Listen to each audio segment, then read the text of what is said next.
તારીખ 5/5/2014 સારંગપુર. મુંબઈના ગોરેગાંવ વિસ્તારમાં નરેન્દ્રભાઈ મોદી નામના એક મુમુક્ષ રહે છે. તેઓ આર્થિક રીતે ખૂબ સુખી છે. તેમના બંને પુત્ર ડૉક્ટર છે. એક MS સર્જન છે. તેમની પ્રાઇવેટ હોસ્પિટલ મુંબઈમાં છે. તેઓ પ્લાસ્ટિક સીટ બનાવવાની ફેક્ટરી ચલાવે છે. તેઓ ખૂબ જ ધાર્મિક વૃત્તિના છે. તેમણે 31 વખત 4 ધામની યાત્રા કરી છે. તેઓ કોઈ કામ પ્રસંગે સત્સંગી કાર્યકર માધુભાઈ પટેલના યોગમાં આવ્યા. માધુભાઈએ તેમને સ્વામીશ્રીના દર્શન કરવા માટે આવવાની વાત કરી. આથી તેઓ 6 માસ પહેલા શંકર ભગતની સાથે સારંગપુર સ્વામીશ્રીના દર્શન માટે આવ્યા. સારંગપુરમાં તેઓએ બાપાના દર્શન કર્યા. એ સાથે જ તેઓની આંખમાંથી અશ્રુની ધારા ચાલવા લાગી. જ્યારે દર્શન પૂરા થયા ત્યારે એક સંતે તેમને પૂછ્યું કે તમે કેમ રડતા હતા? તેઓ કહે છે કે મને પ્રમુખ સ્વામીના દર્શનથી પરમ શાંતિનો અનુભવ થયો. આવી શાંતિ મને 31 વખતની 4 ધામની યાત્રા કરી છતાંય થતી થઈ. પછી તેઓ કોઈના પણ કહ્યા વગર બુક સ્ટોલમાંથી પૂજા લઈ આવ્યા. બીજા દિવસે તેઓ તિલક ચાંદલા સહિત પૂજા કરીને ઉતારાની બહાર આવ્યા. અત્યારે પણ તેઓ નિયમિત પૂજા કરે છે અને નિયમિત પરા વિસ્તારની સભામાં જાય છે. મંદિરે દર્શન કરવા પણ જાય છે અને દર 2 મહિને સ્વામીજીના દર્શન કરવા આવવાનો નિયમ પણ તેમણે લીધો છે. તારીખ 5/5/2014 સારંગપુર.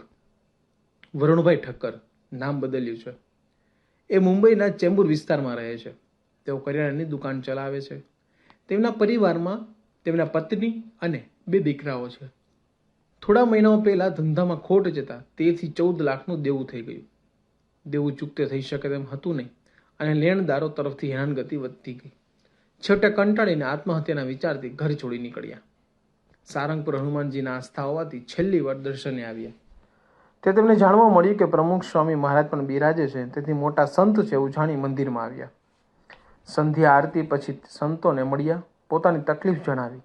સંતો પાસે રડી પડ્યા. સંતોએ સાંત્વન આપ્યું. અરુણભાઈ ઘરેથી કોઈને જણાવ્યા વગર જ નીકળી ગયા હતા, તેથી ઘરે ફોન કરીને જાણ કરાવી. બીજે દિવસે સવારે સ્વામીશ્રીના દૂરથી દર્શન કર્યા અને શાંતિ થઈ ગઈ. દર્શન બાદ સંતોને મળ્યા પછી કહે છે કે મને એવો અનુભવ થયો કે સ્વામીજી હવે મારી સાથે છે, માટે હવે મને કોઈ જ તકલીફ નહીં આવે.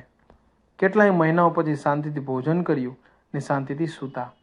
દારૂના વ્યસનનો ત્યાગ કર્યો, પૂજા લીધી અને મુંબઈ પહોંચ્યા.